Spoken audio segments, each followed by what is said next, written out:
Fook Hien is Senior Investment Strategist at Standard Chartered Bank. He's with us. Fook, great to have you with us here. Good morning. Thank you for your time. Will the 2nd of April spoil this small little party we've been having here? A relief party in that sense with this recovery. What's your sense? Well, I think clearly India has gone through a period of, a bit of a downtrend since September. I think that the tariff news that Trump is talking about, I think it has implications for, everywhere, actually. I mean, even America itself, not just outside of the US. And I think the news has been out there is creating a lot of uncertainty. The danger really is paralysis because of the uncertainty that people do not know what they want to do. And as a result, we saw the correction, right? I think there's a bit of worry about whether the US growth slowdown can lead to a recession. I think that is the crux of it, though. I think whether the US can avoid a recession or not this year, or is there a risk that it slows down too much, that it gets out of control? Now, our view is that no, we do get a soft landing in the US economy, and that'll be supported by the Fed rate cuts. And so ultimately, if we do get a soft landing, that really extends the growth cycle. And the headlines that's coming from Trump, I mean, there's going to be a lot more headlines. I think we've been discussing the Trump put and where's the Trump put, and it probably is lower than where the market is. But back to the fundamental, in the US economy, can the US economy continue to grow and expand? We believe that's our base case, it can, and as a result, then earnings will continue to grow. So global equities should be supported as well as a result. Right. I'm curious to know your stance on India versus China, and what weights would you assign to the both? Because, China, multiple factors moving around. Yeah, the own economy not doing very well. There is the risk of looming tariffs, but then valuations are supportive. And at the same time, the government has been propping up, the narrative, at least on consumption or easier policies out there. That compared to India, which has seen some underperformance and now looks like maybe at the base level, indicators are suggesting the worst is behind us. Yeah, you're right. I think India went through a period when earnings revision was negative. I think the latest, when I looked at it, it is still negative in terms of the earnings revision. So just meaning across the street, there's a bit more downgrades on earnings relative to upgrades. And we think that is part of the headwinds that's been facing Indian equities. We do love it on a medium term. Definitely the structural story is in there, pretty well known. But the earnings revision story has been a headwind for India.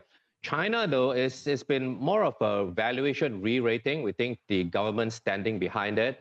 And as the top policymakers meeting again with your private companies, private enterprises, being supportive of your AI developments and technology developments, and of course the narrative from DeepSeek after January. But what we've been seeing has been a lot of valuation re-rating, very much from the bottom of the historical trading range, closer now to the average on some sectors like the technology sector or the Hang Seng Tech Index. We think it is still below average, and so there's still a bit more room to come in terms of the valuation re-rating.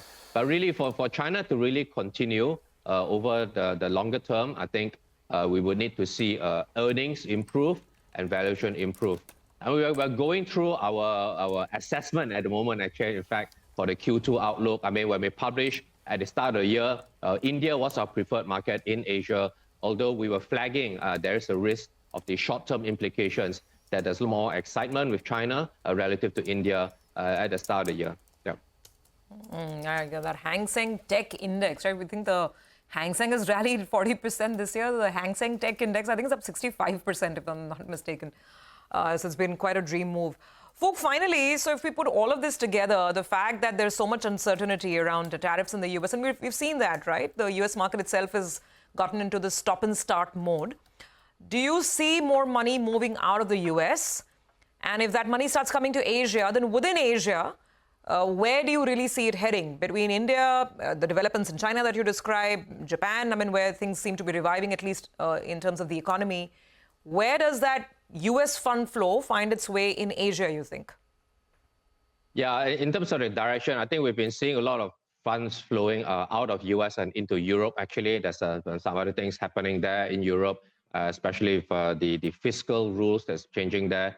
In terms of the fund flows that's been coming into Asia, Look, I think the India story over medium term, we think is fantastic structurally. But investors are also very, very underweight in China. We believe there's been a lot of buying, but actually the buying has been coming a lot from mainland Chinese investors. They've got very, very high savings rate, but we saw that the southbound flows especially has been very, very strong, and that's been supporting the offshore market in Hong Kong relative to the one in mainland China. So the flows in China, in Hong Kong, actually has been very much driven by the mainland investors, I believe.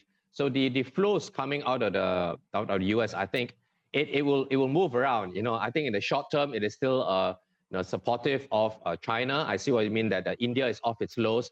It's moving around between China and India. But the structural story in terms of the growth, looking at the GDP and inflation for the next few years, we think the nominal earnings growth in India actually is very attractive in terms of the structural growth there. So the flows coming out, coming into Asia, but at the moment, between India and China, I think it's coming into both, but in the short term, perhaps a bit more into China.